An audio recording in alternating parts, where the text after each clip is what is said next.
কথা শোনার সাহস আছে তো? নমস্কার সবাইকে। পিতৃ স্টোরি হাউসের 36 নম্বর এপিসোডে তোমাদের সবাইকে স্বাগত জানাচ্ছি।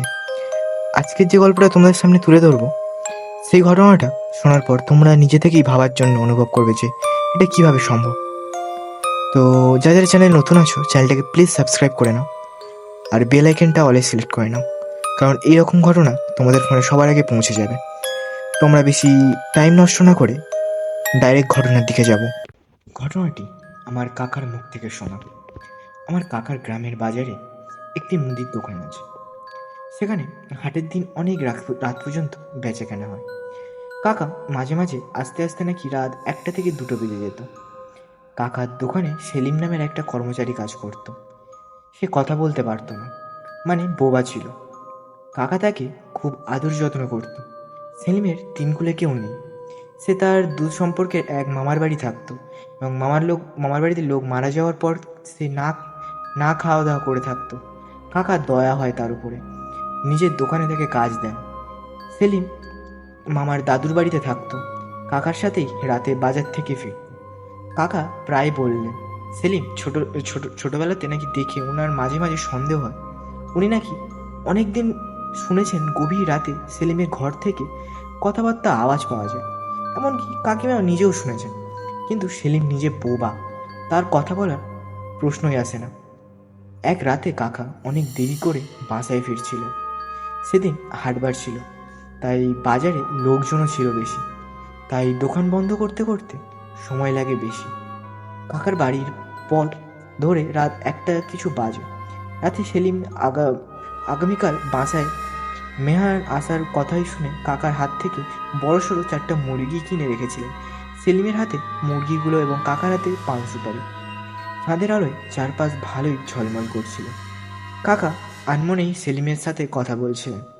দোকানে আজ কেমন বেচাকেনা হলো সেসব বিষয়। সেলিম মাথা নিচু করে শুনছে আর পাশাপাশি হাঁটছে। বাজার থেকে প্রায় 200 থেকে 300 হাত আসার পর রাস্তার বামে মোড়ে অনেকটুকু কাকা কথা বলতে বলতে আনমনেই এগোচ্ছিলেন। হঠাৎ দেখতে পেলেন সামনে গাছের আড়ালে কি যেন নড়ে উঠল।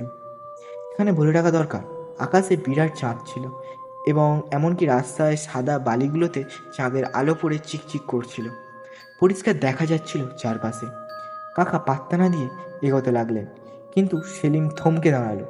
চোখ মুখ কুঁচকে নিয়ে কিরম যেন কুকুরের মতো শোঁকার চেষ্টা করছিলেন, কি গন্ধ অনুভব করার চেষ্টা করল।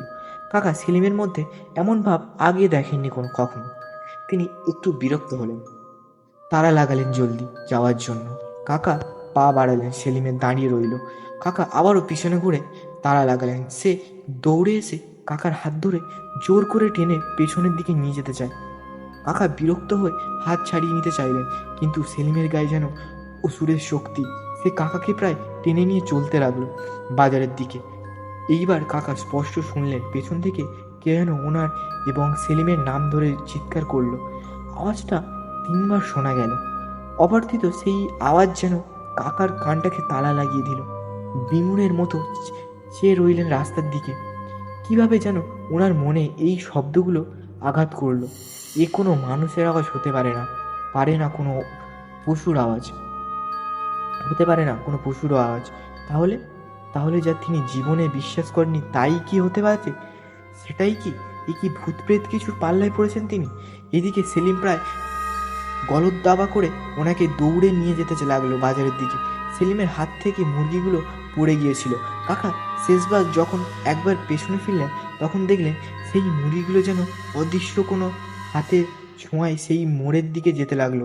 সেই রাত কাকার বাজারে কাটিয়ে দিলেন। সকালে ফেরার পথে আরও কিছু লোক নিয়ে ওনারা দেখতে চললেন মোড়ে সেখানে আসলে কি হয়েছে। ওনারা সেই মোড়টার কাছাকাছি পৌঁছলেন, তখন দেখলেন সেখানে রাস্তার উপর একটা বর্গের মতো আকৃতির বানিয়ে 4টা মুরগির মাথা সাজানো, আর কিছুটা দূরে সেই মাথা ছাড়া দেহগুলো পড়ে আছে। এই ঘটনা কাকার সাথে উপস্থিত বাকি সবাই দেখে বাসায় ফেরার পর কাকা এবং সেলিম দুজনেই অসুস্থ হয়ে পড়ে।